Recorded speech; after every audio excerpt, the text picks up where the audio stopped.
119వ కీర్తన 67వ వచనం కూడా మనం చూస్తే, శ్రమ కలుగక మునుపు నేను త్రోవ విడిచి తిని ఇప్పుడు నీ వాక్యమును అనుసరించి నడుచుకొనుచున్నాను. గమనించండి పిల్లరా, శ్రమ ఉన్నప్పుడు దేవుని వాక్యాన్ని అనుసరించి నడుచుకున్నాడంట. శ్రమ లేనప్పుడు, శ్రమ కలగక మునుపు త్రోవలు వదిలేసాడట, సరైన త్రోవలు, దేవుని మార్గాన్ని వదిలేసాడట. ఈ మాటలు ఉంటున్న ప్రియ సహోదరి సహోదరుడా, అంటే శ్రమలు రాకపోతే, శ్రమ లేకపోతే మనం ఎవరిని వదిలేస్తాం? దేవుని వదిలేస్తాం.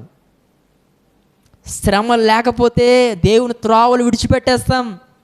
శ్రమ లేకపోతే దేవుని వాక్యంతో కానీ, దేవుని కట్టడలతో కానీ, దేవుని యొక్క న్యాయ విధులతో కానీ మనకి సంబంధమే ఉండదు. అవే కనుకుంటే మనము వాక్యమును అనుసరించి నడుచుకుంటామంట. నేటి దినాన్ని మాట్లాడే నా ప్రియ సహోదరి సహోదరుడా, అంటే ఇప్పుడు చెప్పండి, శ్రమ ఉండాలా ఉండద్దా? ఇంకా కొంతమంది ఆలోచిస్తారు. ప్రియ సహోదరి సహోదరుడా, శ్రమ మనకు మేలు చేసేది. అదేవిధంగా శ్రమ నిన్ను భక్తిలో మరింత నిన్ను ప్రోత్సహించేది. కాబట్టి వాటిని అంగీకరించే వారిగా ఉందాం. ఇశ్రాయేలు పిల్లరా, ఆ శ్రమలో ఉన్నప్పటికీ కూడా ఒక రకంగా పాండమిక్ సిచ్యువేషన్లో వారు ఉన్నప్పటికీ కూడా వారు పిల్లరా విస్తరించారు. నేటి దినాన్ని మాట్లాడుతున్న ప్రియ సహోదరి సహోదరుడా, శ్రమల వలన నేరసిల్లిపోతున్నావా? శ్రమల వలన ప్రార్థన చేయలేకపోతున్నావా? శ్రమల వలన వాక్యం చదవలేకపోతావన్నావా? శ్రమల వలన దిగజారిపోయారని చెప్పొద్దు ఎప్పుడు కూడా. శ్రమల వలన భక్తి చేయలేకపోతున్నానని చెప్పొద్దు. శ్రమల వలన దేవుని కొరకు జీవించలేకపోతున్నానని చెప్పొద్దు. శ్రమల వలన మందిరానికి రాలేకపోతున్నానని కానీ, శ్రమల వలన దేవుని సహవాసంలో ఉండలేకపోతున్నానని కానీ ఎప్పుడు చెప్పొద్దు. ప్రియ సహోదరి సహోదరు, నువ్వు శ్రమల వలన దిగజారిపోవడానికి వీల్లేదు.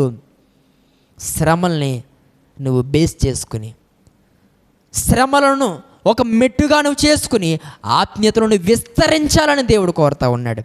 అత్యధికముగా నువ్వు విస్తరించాలి. ప్రియ సహోదరి సహోదరుడా, నువ్వు ఎప్పుడైతే భక్తిలో ఆత్మీయంగా నువ్వు ఎప్పుడైతే అత్యధికముగా విస్తరిస్తావో అప్పుడు శ్రమల నుండి కూడా దేవుడు నీకు విడుదలనిస్తాడు. ప్రియ సహోదరి సహోదరుడా, కాబట్టి శ్రమలను బట్టి దిగజారిపోయే వారిగా ఉండొద్దు.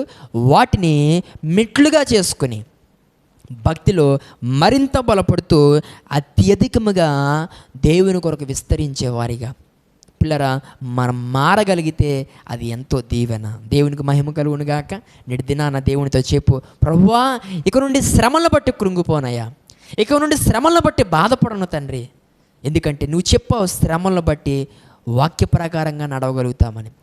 శ్రమలు మేలు చేస్తాయని చెప్పావు కనుక ఇశ్రాయేలీయులు అలాంటి శ్రమలో ఉన్నప్పటికీ, ఐగుప్తీయులు వారి ప్రాణమును విసికించినప్పటికీ కూడా వారు చేయాల్సిన ప్రార్థన వారు మానలే, చేయాల్సిన భక్తిని వారు మారలే. ఇక నుండి ప్రభువా నేను అలా ఉంటానని దేవునితో ఒక మంచి ఒడంబడిక నువ్వు చేసుకోగలిగితే దేవుడు నిన్ను ఇంకనూ ఆశీర్వదించి అత్యధికమైనటువంటి కార్యాలు దేవుని జీవితం చేయడానికి ఆయన సిద్ధంగా ఉన్నాడు.